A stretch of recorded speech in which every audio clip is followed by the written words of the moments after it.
There are many different types of tea bags. There are the rectangular ones, which are probably the most used. There are the circular ones. They're the ones that are usually got like a little clip there and have a tea bag string on. And there are the pyramids. And you can do something with all of them. As you can see, because this one's been left soaking before it's been cut open or anything, you've got beautiful markings on, and that's what you're aiming for. Look for the sides that have the nicest markings on. Just pop those away. When you're using your tea bags, obviously you want to dry them first, and then you need to take your tea out. And the way that I do it is, I look for the edge that is the largest, the deepest edge that's sealed up. I don't think there's actually much difference in this one, but sometimes there's quite a difference. Shake your tea down to the bottom, and you want to make a little slit just along the bottom. And the reason for putting the tea down to the bottom is that you've actually got something to cut into. You're not cutting right through to the back, and you just shake all your tea out. Now, I have read that this is good for your roses. I don't know whether it is or not, so don't blame me if your roses all die because you put tea on. But that's what you do to start off with. The next thing that you do is you iron it. I know we don't like ironing and we don't want anybody to know, but we do like to iron our tea bags. So we iron the tea bags and they're ready to go. Now, I'll pop that one out of the way.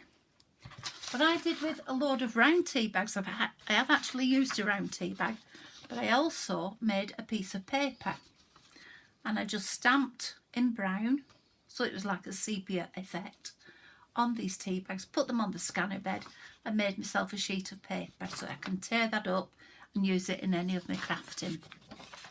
That's one thing I did with the round ones. With the pyramid, and I've only just thought of doing this, well, I haven't, I thought about it earlier but didn't get round to doing it.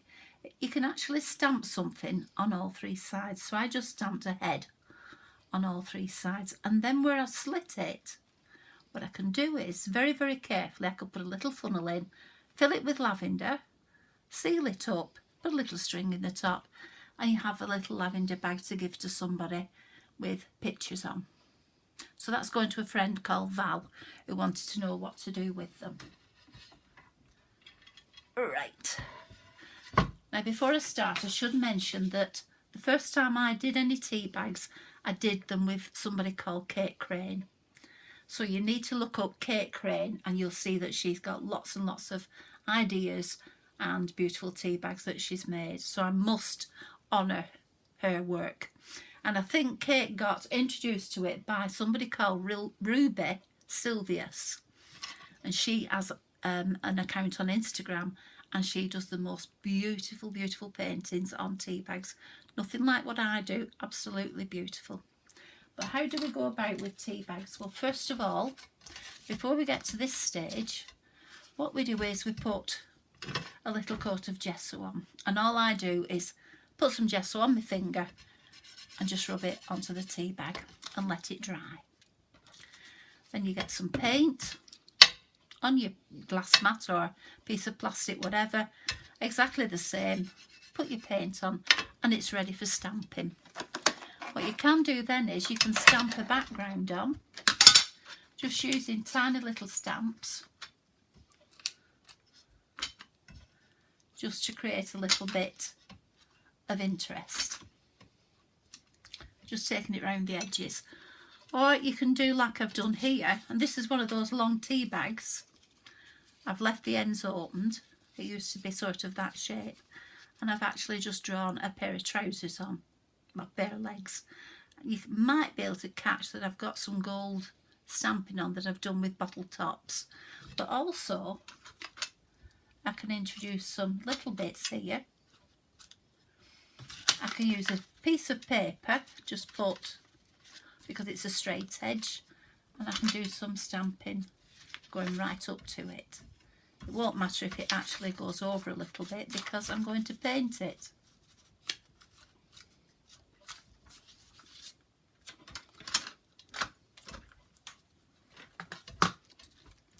And then it's just a case of get some paint and start painting your images.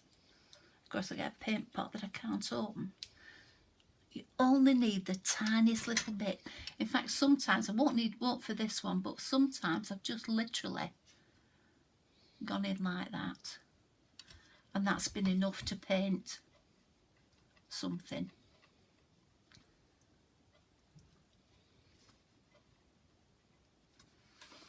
Need my water pot.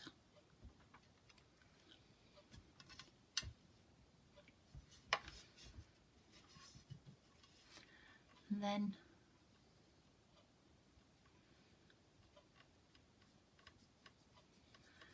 we just start painting whatever picture we've got.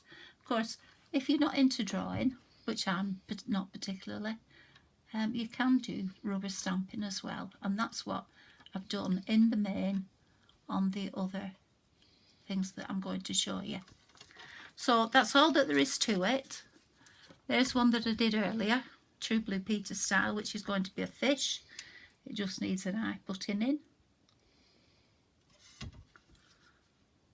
So that's one of the long ones. But another thing that I had a try with is, I don't know if you can see that, is actually putting it through an embossing folder. So I painted it and then I put it through an embossing folder that's just got lines on. And then of course I will stamp on it later. So that's how you go about doing your actual painting. That's your beginning. That's how we start off. And then we come to the real thing. And this is a book that I started off with Kate Crane, and then of course I wanted to finish it, and I ended up with loads and loads and loads of tea bags.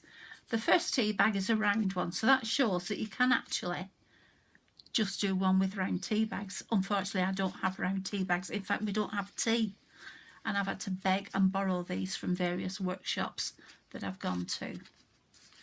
Here it says tea for two and two for tea.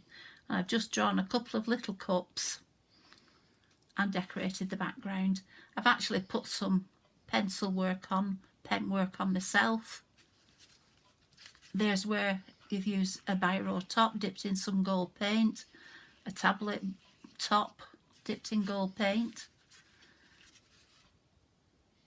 I've got a teapot that I drew, some bunting that I cut out, and butterflies. This is one that I did with Kate. Three little fish. Again, that's one I did with Kate, and this one. Another one. Well, actually another two done with Kate. One with buttons on. That was another one that Kate showed us how to do a little face, which is just literally a U-shape, a little half moon, little sort of L, and a little heart shape for the mouth. And that's basically it. And then another butterfly, but this one I decided to put some glossy accents on, like I did with that one, just make it a little bit different. So that was my concertina book done with Kate. But I had to do the back as well. Now the back is mainly done with stamps. So it was a case of finding stamps that would actually fit onto it. So we've got a bird, got a little fish. This one was a Kate's idea, using a piece of tweed to make a little house and sticking half a butterfly on. Some little ducks, a little teddy bear and a beaver bear. I've actually used this one on a couple of congratulations cards for people who've had babies. Another butterfly with bunting, a little kettle that I drew, some buzzy bees, a little cockerel, and the house. So there you are. So there's 1, 2, 3, 4, 5, 6, 7, 8, 9, 10. So that's 20 tea bags all making up that one. So after I'd done that, I had to do another one because I was doing a workshop. at our local club. So I made a box, made a picture which should give you a clue as to what's inside. And it's Alice in Wonderland. So all this is stamped. Obviously I haven't tried to draw anything in here. So Alice is actually stuck on. Just stamped the letters out and stuck them on. Got the chess pieces. Another one of Alice. The moon. Another chess piece. The white rabbit. The playing cards painting the roses in the garden. The Mad Hatter off to run. The frog delivering the letter. And the dodo. Round the back we've got Alice and the Queen shouting off with her head. We've got the White Rabbit again. We've got the Mad Hatter again. Now we've got the Dormouse, the Knave, Alice and the Caterpillar, the Watch from the White Rabbit, Tweedledum and Tweedledee, and the Turtle. So again, we've got another concertina book. 10 pages again. And that all goes in its little box. So having done those, I didn't want the workshop to be just a total copy of what I've done with Kate. Although in some ways it wasn't, because we actually had rubber stamping which Kate hadn't got. Oh, by the way, that's a card I made just to show that you can make a card. And this is a card made with one of the long tea bags that's had the points opened up. So there's a couple of cards, so you can do something like that with them as well. But then I got the idea that I wanted to mess around with lace. And so I put lace on a tea bag with a picture of a little girl, a pretty little girl. I'll move this out of the way now. A pretty little girl, lace, a jigsaw piece, just find things in a box that you've made and probably thrown to one side. Some beads, some pearl beads, some narrow ribbon. So that's that one. And then I decided that what I wanted to do was to make a book out of them, but I didn't know how to make the book. There's another two there. And I researched on the internet and couldn't find anywhere. People have done books, but nobody ever tells you how they put them together. So I've got those three. So I decided that probably if I stuck 2 tea bags together, can you see that those are 2 tea bags, just with a fine line of glue, 2 tea bags together, then make my tea bags like this and stick those on top. Right? So I've done it twice. And then I thought, if you put those back to back and somehow you get a piece of ribbon, pop that underneath, sort of the inside, bring it round, tie it into a bow,